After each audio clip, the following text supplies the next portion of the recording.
Hello, fantasy football friends. I'm the Raging Redhead Cam Stewart from HotRoster Today, and I'm here to break down the highs and lows from Week 7 by picking my biggest winners and losers from the weekend. Jay Ajayi, who are you? Who are you, man? For the second week in a row, Ajayi was the biggest winner. He went off for 200 yards rushing again, this time against the Buffalo Bills. He's gone back-to-back games topping the 200 mark, something that's only been done by 3 other guys, Ricky Williams, O.J. Simpson, and Earl Campbell. That's insane that Ajayi's name falls beside those greats. Plus, these rushing performances have come against 2 top 15 defenses who've allowed Ajayi to average 6.3 yards per carry. The kid is simply lighting it up. He's also produced 2 consecutive weeks of 20-plus fantasy points. No Dolphins running back has done that since Lamar Miller did it in 2014.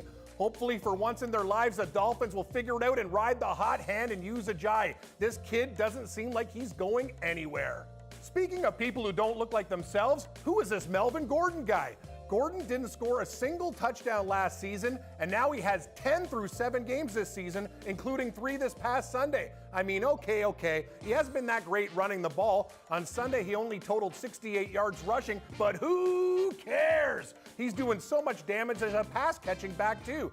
With that added element to his game, along with the scores, he's a top 5 back in fantasy right now. I'm not sure if he can keep up the crazy pace, but consider this. Gordon has scored 7 of 9 times when San Diego is 3 yards from the goal line. And you know that the high-flying Chargers are going to get there plenty more times this season, and you can bet Gordon, he's going to make the most of it. My third and final winner of the week goes to Aaron Rodgers. The discount double-check star finally put together a 300-yard passing game, his first in 15 games. He finished with 326 yards and 3 TDs. This all done on a night where he threw the ball 56 times. That's insane.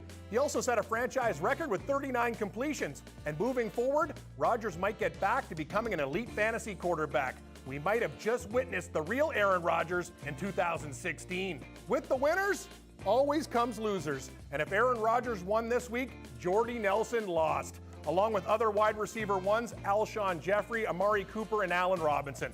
Let's be real. You drafted these guys to be studs, but they've all been duds.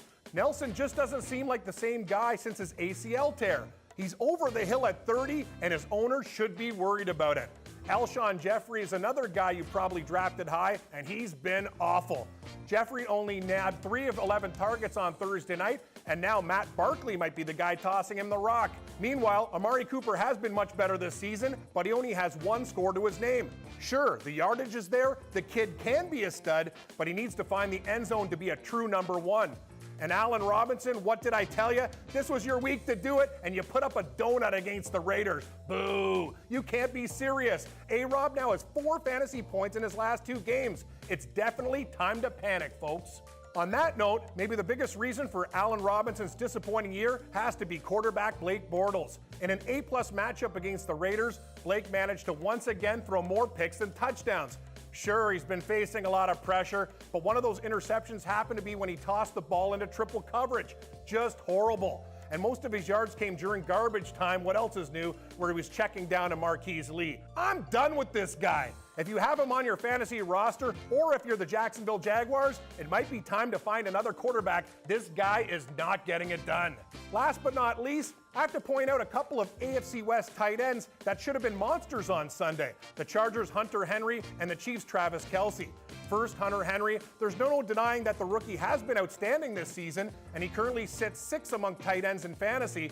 But this weekend against the Falcons, Henry was a ghost. He disappeared, catching 1 of 3 targets for only 16 yards. And to make matters worse, Antonio Gates' role seems to have grown since coming back. Henry did outsnap him 47-37, but that isn't much of a difference. This timeshare doesn't bode well for Henry. Meanwhile, in Kansas City, Travis Kelce continued to disappoint fantasy owners on Sunday against the Saints. He snagged 2 of his 3 targets, but all 3 passes came in the first half. The Chiefs tight end now has topped 50 yards just twice this season, and although he has a plus matchup with the Colts, I'm a bit worried. So that's it for now. Make sure to check out me and my buddy Gary and Thorne on HotRoster Today. We'll have tons of analysis for you every weekday at 4:30 Eastern, only on the Fantasy Sports Network. And hey, if you haven't already done it, go to HotRoster.com and check it out. Download the app, give it a try. It's like no other fantasy game. For HotRoster Now, I'm Cam Stewart. See you on the virtual gridiron.